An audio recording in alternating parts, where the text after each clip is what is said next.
안녕하세요, 마담 클라가입니다. 지난 1회를 시작으로 우리 문학살롱에서는 어린 왕자 프랑스어 낭독을 계속해서 이어왔는데요. 오늘은 그 마지막 시간입니다. 여러분들에게 힐링을 드리고자, 그리고 프랑스어에 대한 매력을 알려드리고자 시작했는데, 뭔가 제가 더 힐링하고 제가 더 프랑스어에 대한 새로운 매력을 발견하게 되는 시간이었던 것 같아요. 계속해서 문학살롱과 마지막까지 함께 해주셔서 감사드리고요. 그럼 지금부터 그 마지막 영업을 시작하겠습니다. 어린 왕자의 저자 생텍쥐페리의 죽음에 관해서 제가 언급했던 적이 있었죠. 비행 중에 실종이 되면서 결국 그의 삶이 어린 왕자를 따라가는 듯한 그런 극적인 결말을 맺었습니다.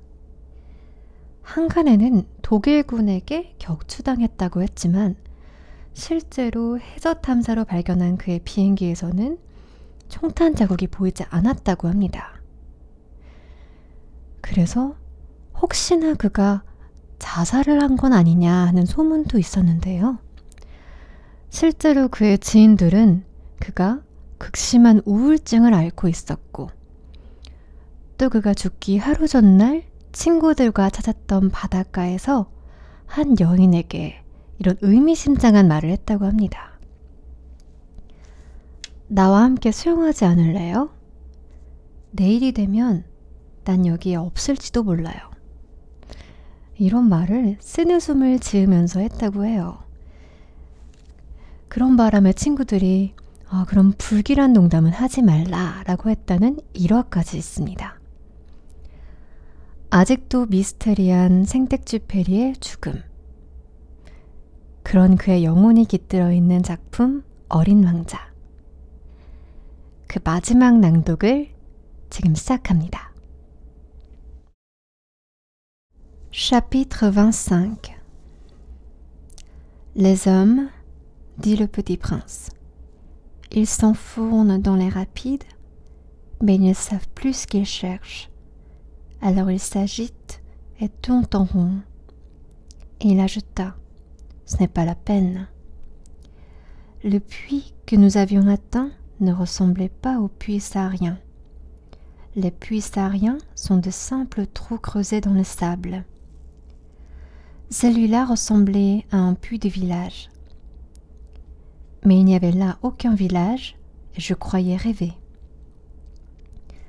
C'est étrange, dis-je au petit prince. Tout est prêt. La poulie, le seau et la corde. Il rit, toucha la corde, fit jouer la poulie. Et la poulie gémit comme gémit une vieille girouette quand le vent a longtemps dormi. « Tu entends ?» dit le petit prince. « Nous réveillons ce puits et il chante. » Je ne voulais pas qu'il fît un effort. « Laisse-moi faire, lui dis-je. C'est trop lourd pour toi. » Lentement je hissai le seau jusqu'à la margelle. Je l'y installai bien d'aplomb. Dans mes oreilles durait le chant de la poulie, et dans l'eau qui tremblait encore, je voyais trembler le soleil. « J'ai soif de cette eau-là, dit le petit prince. Donne-moi à boire. » Et je compris ce qu'il avait cherché. Je soulevai le seau jusqu'à ses lèvres. Il but, les yeux fermés. C'était doux comme une fête. Cette eau était bien autre chose qu'un aliment. Elle était née de la marche sous les étoiles, du chant de la poulie, de l'effort de mes bras. Elle était bonne pour le cœur, comme un cadeau. Lorsque j'étais petit garçon, la lumière de l'arbre de Noël, la musique de la messe de minuit, la douceur des sourires faisaient ainsi tout le rayonnement du cadeau de Noël que je recevais. Les hommes de chez toi, dit le petit prince, cultivent 5000 roses dans un même jardin, et ils n'y trouvent pas ce qu'ils cherchent. Ils ne le trouvent pas, répondis-je. Et cependant, ce qu'il cherche pourrait être trouvé dans une seule rose ou un peu d'eau. Bien sûr, répondis-je. Et le petit prince ajouta. Mais les yeux sont aveugles, il faut chercher avec le cœur. J'avais bu, je respirais bien. Le sable, au lever du jour, est couleur de miel.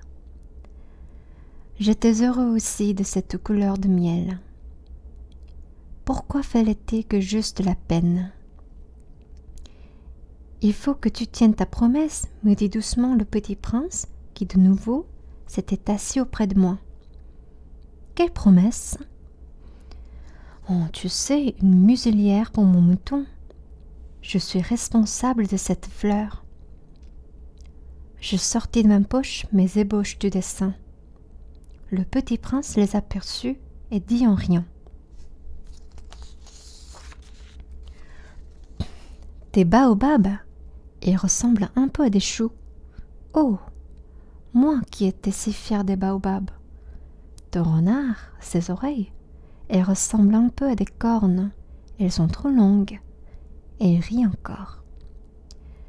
Tu es injuste, petit bonhomme. Je ne savais rien dessiner que les bois fermés et les bois ouverts. Oh, ça ira, dit-il, les enfants savent. Je crayonnai donc une muselière. Et j'eus le cœur serré en la lui donnant. Tu as des projets que j'ignore. Mais il ne me répondit pas. Il me dit, tu sais, ma chute sur la terre, ça en sera demain l'anniversaire.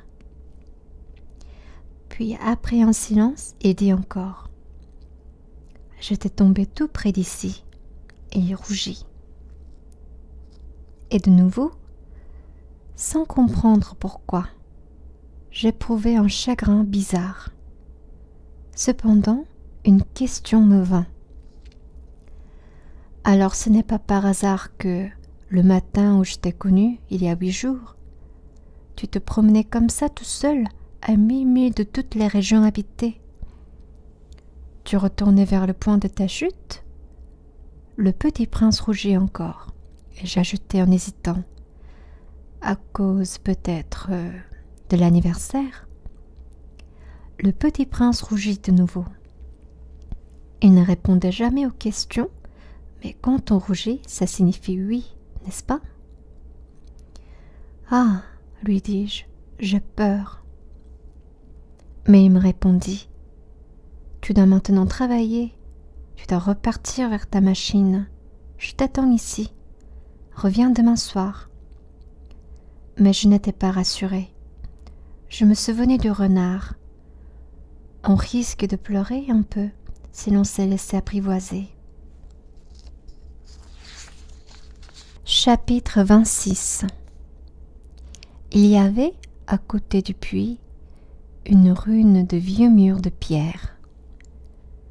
Lorsque je revins de mon travail, le lendemain soir, j'aperçus de loin mon petit prince assis là-haut, les jambes pendantes. Je l'entendis qui parlait. « Tu ne t'en souviens donc pas ?» disait-il. « Ce n'est pas tout à fait ici. » Une autre voix lui répondait sans doute, puisqu'il répliqua. « Si, c'est bien le jour, mais ce n'est pas ici l'endroit. » Je poursuivis ma marche vers le mur. Je ne voyais ni n'entendais toujours personne. Pourtant le petit prince répliqua de nouveau. « Bien sûr, tu verras où commence ma trace dans le sable. Tu n'as qu'à m'y attendre, j'y serai cette nuit. » J'étais à 20 mètres du mur et je ne voyais toujours rien.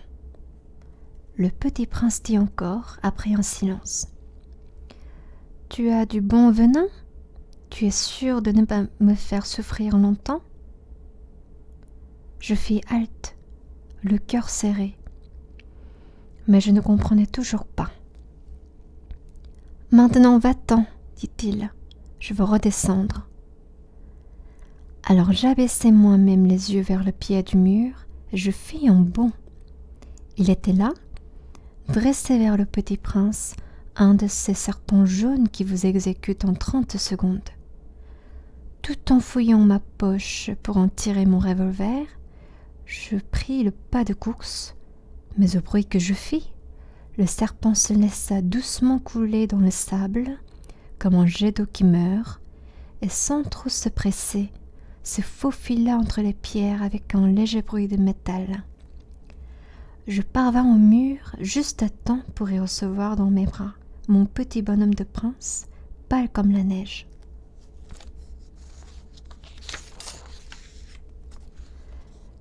Quelle est cette histoire-là? Tu parles maintenant avec les serpents?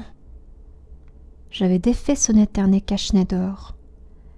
Je lui avais mouillé les tempes et l'avais fait boire. Et maintenant je n'osais plus rien lui demander. Il me regarda gravement et m'entoura le cou de ses bras.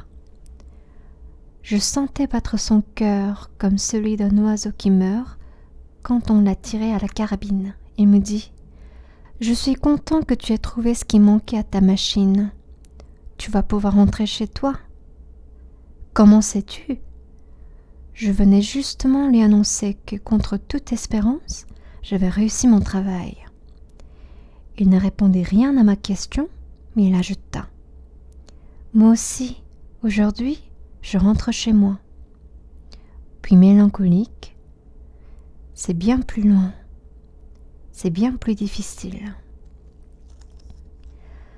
Je sentais bien qu'il s'est passé quelque chose d'extraordinaire.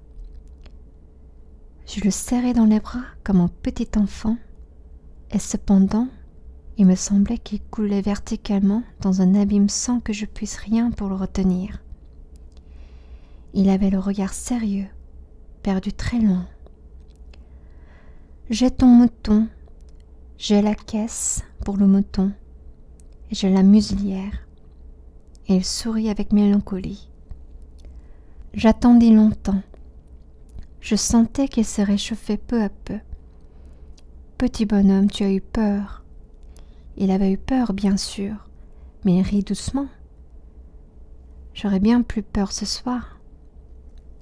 De nouveau, je me sentis glacée par le sentiment de l'irréparable. Et je compris que je ne supportais pas l'idée de ne plus jamais entendre ce rire. C'était pour moi comme une fontaine dans le désert. « Petit bonhomme, je veux encore t'entendre rire. » Mais il me dit: « Cette nuit, ça fera un an.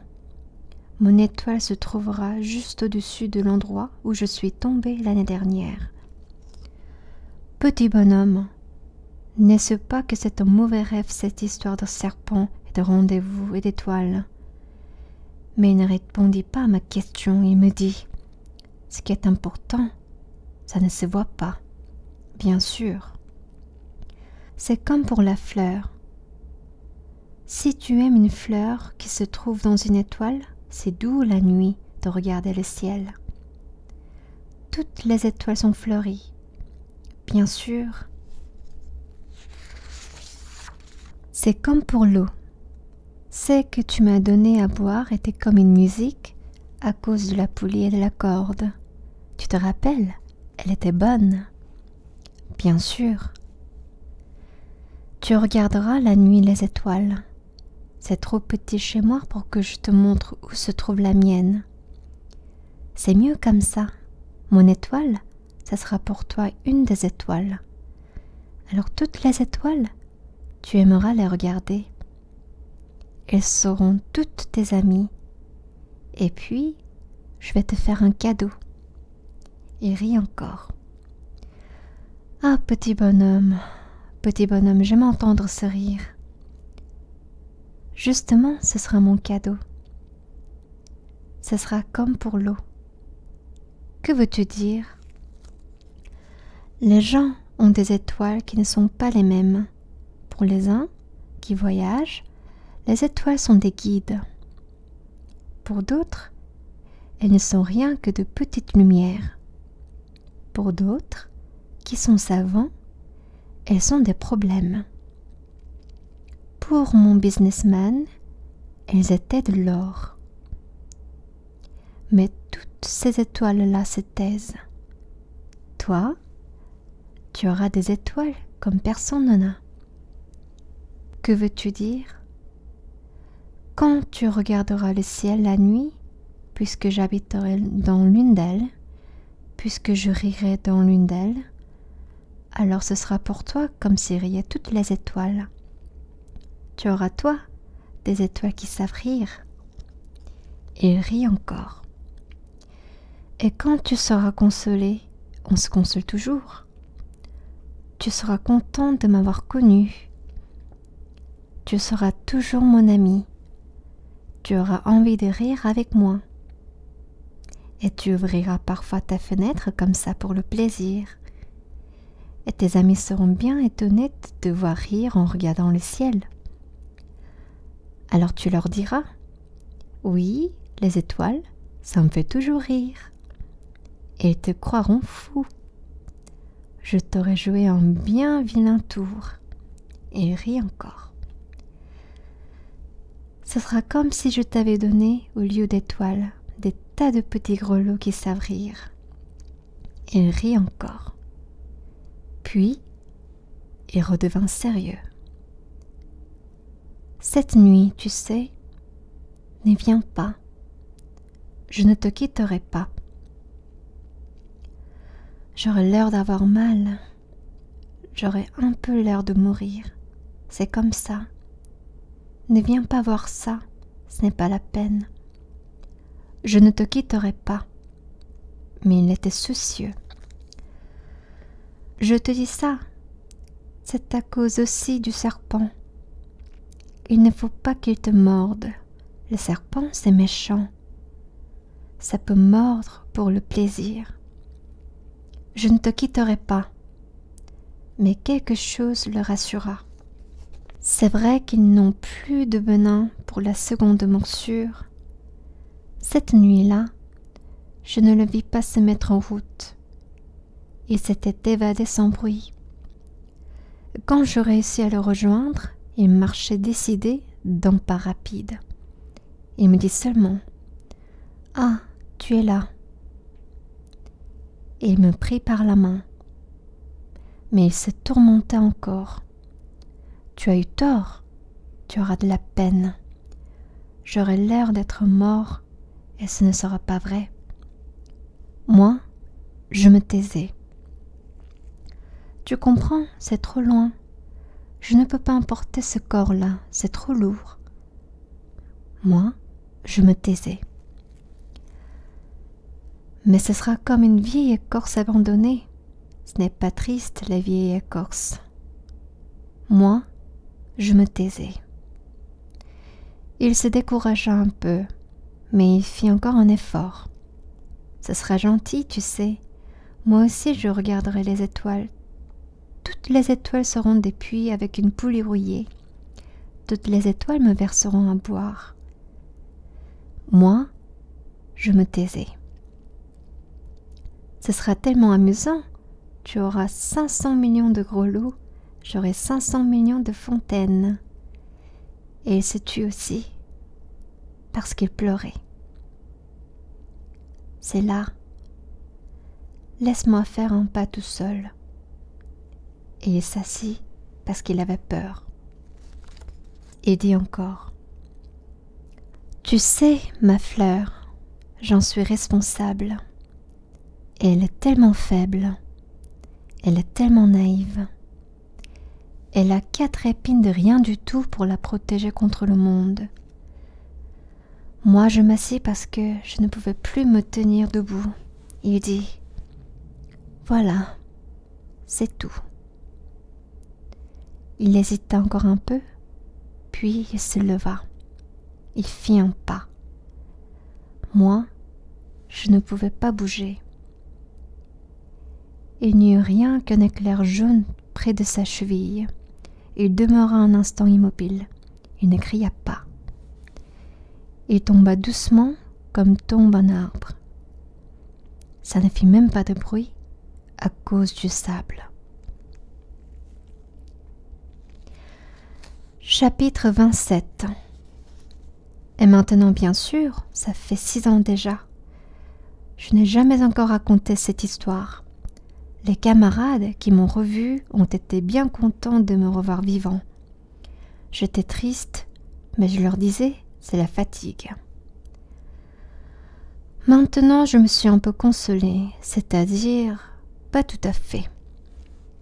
Mais je sais bien qu'il est revenu à sa planète, car au lever du jour, je n'ai pas retrouvé son corps. Ce n'était pas encore tellement lourd, et j'aime la nuit écouter les étoiles. C'est comme 500 millions de grelots. Mais voilà qu'il se passe quelque chose d'extraordinaire. La muselière que j'ai dessinée pour le Petit Prince, j'ai oublié d'y ajouter la courroie de cuir. Il n'aura jamais pu l'attacher au mouton. Alors je me demande, que s'est-il passé sur sa planète? Peut-être bien que le mouton a mangé la fleur. Tantôt je me dis, sûrement non. Le Petit Prince enferme sa fleur toutes les nuits sous son globe de verre et surveille bien son mouton. Alors je suis heureux. Et toutes les étoiles rient doucement. Tantôt je me dis, on est distrait une fois ou l'autre et ça suffit. Il a oublié un soir le globe de verre ou bien le mouton est sorti sans bruit pendant la nuit. Alors les grelots se changent tous en larmes. C'est là un bien grand mystère. Pour vous qui aimez aussi le Petit Prince comme pour moi, rien de l'univers n'est semblable. Si quelque part, on ne sait où, un mouton que nous ne connaissons pas a oui ou non mangé une rose. Regardez le ciel. Demandez-vous, le mouton, oui ou non, a-t-il mangé la fleur? Et vous verrez comme tout change. Et aucune grande personne ne comprendra jamais que ça a tellement d'importance.